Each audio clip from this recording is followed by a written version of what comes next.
As sports fans, we love to look back at prior events and judge how a professional did in that specific time.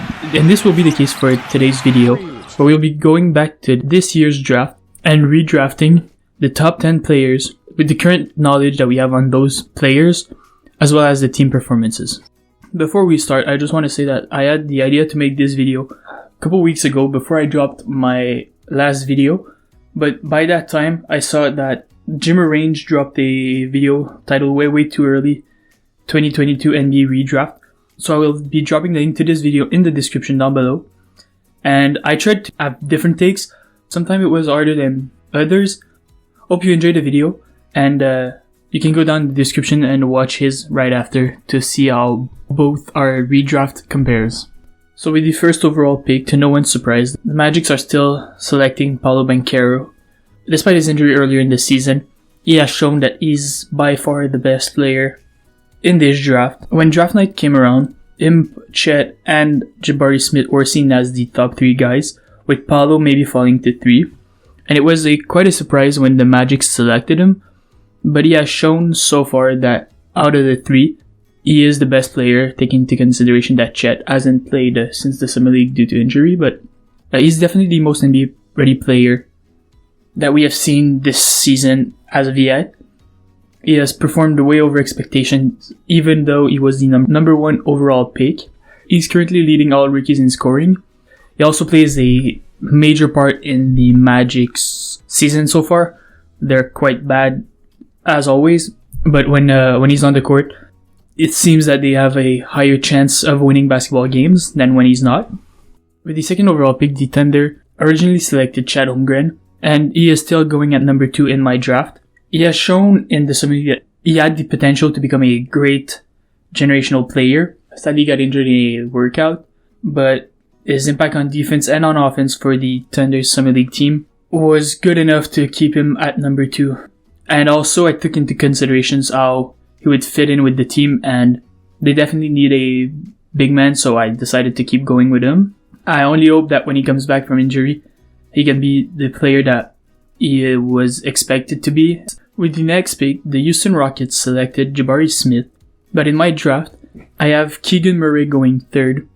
Quick note, I'm recording this part while editing the video on Friday, December 16th, and as of right now, I might have changed this pick simply because Jabari Smith seemed to have stepped up his game and looked like the player he was projected to be, and Keegan is doing alright, not too bad, but I think Jabari has regained his advantage over Keegan. With that being said, let's go back to the video. For this pick, I had 3 options. They could go with Keegan Murray, they could keep Jabari Smith, or I even add Jaden Ivey in the mix, and I'll explain why I chose to go with Keegan. First off, for Jabari Smith, he hasn't shown his true defensive potential that was seen in college, and his fit on offense isn't what it was expected to be, due to the fact that both the guards for the team are ball-dominant guards in Jalen Green and Kevin Porter Jr. I could have went with Jaden Ivey simply because he's more of a true point guard than both the guys that are running guard for the team right now, but I want to give Green and Porter a chance to grow together rather than have one on the bench or even traded because they got Ivy.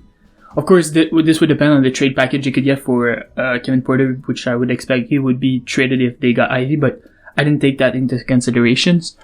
In the end, why I chose to go with Keegan Murray is simply because of his offensive role on the team. I feel like he would fit in more than Jabari Smith has, simply because he doesn't need the ball as much as Jabari does, and is a more all-around offensive player who can catch and shoot at a better rate than Smith has done as of the day of the recording.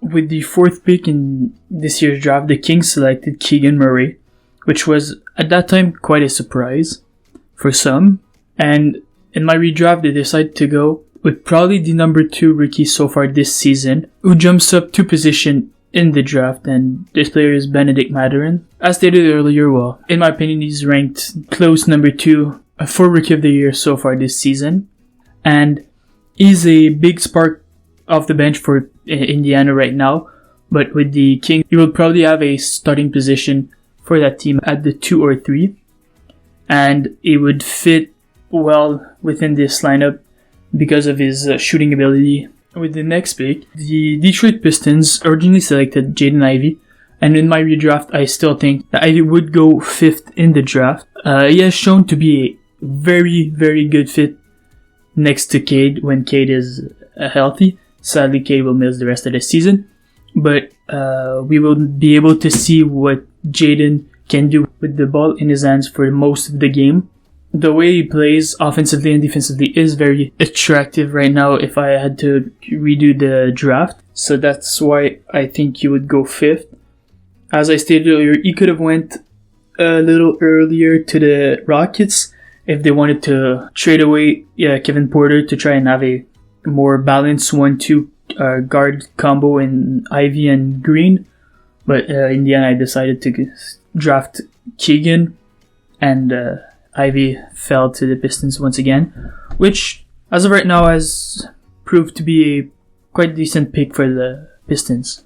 With the 6th overall pick, the Indiana Pacers selected Benedict Mathurin, but this time, since he got picked at number 4, they decided to go with Jalen Williams. As of right now, he's still quite a sleeper rookie this season, but he has won Rookie of the Month in the Western Conference for the month of October and November, and he has showed a very good potential to become an important factor to any team. At first, I wanted to put Andrew Nembhard right here because of how well he has fit in with the Pacers team so far, but at 6th, it would have been early for the Pacers to select another playmaking guard since they already have Haliburton and TJ McConnell.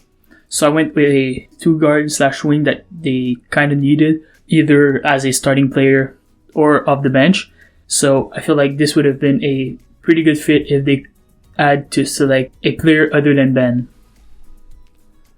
With the next pick, the Portland Trailblazers selected Shaedon Sharpe, which some might have seen as a surprise or uncertainty because of the fact that he had missed his entire college year.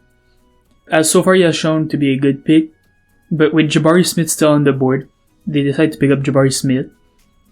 I feel like the fit with the team would be better than having Sharpe coming off the bench, since he could have learned from 2 different types of player in Jeremy Grant and Nurk, so one more big oriented and a wing that suits some of Jabari's skills.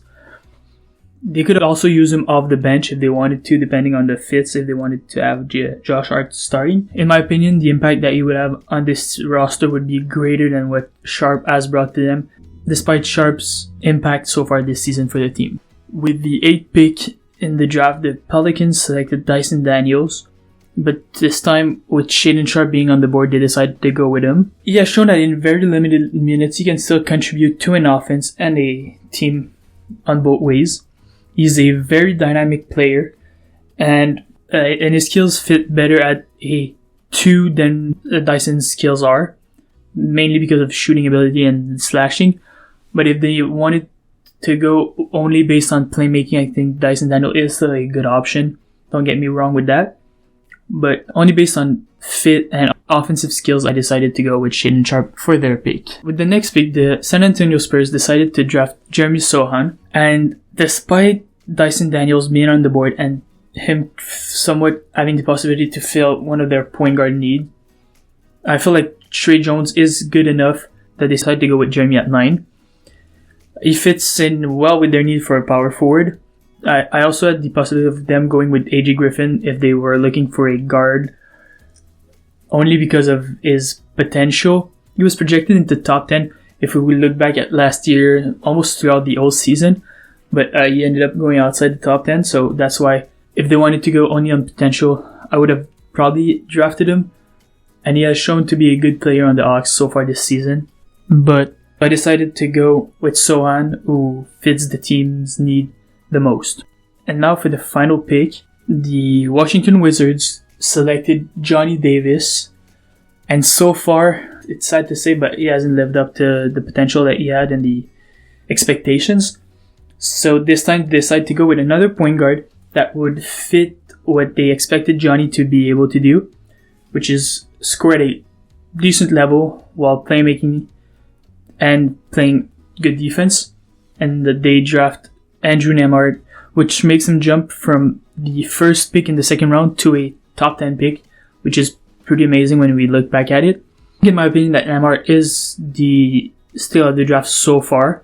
Of course, the situation with the Pacers is clearly different than with the Wizards, because as I stated earlier, the possibility to learn from TJ McConnell and Tyrese Haliburton has probably helped Andrew Neymar, but if we only based our decision on what he's doing right now in terms of production and what the Wizards need, it would fit in well with the team. This sums it up for my 2022 redraft for the top 10. I will most likely do a video at the end of the season going over what I said today to see if I was right or wrong. And if you disagree with any of my takes, as always, don't forget to leave them in the comment section. And if you enjoyed this video, don't forget to drop a like and subscribe. And as always, have a great one.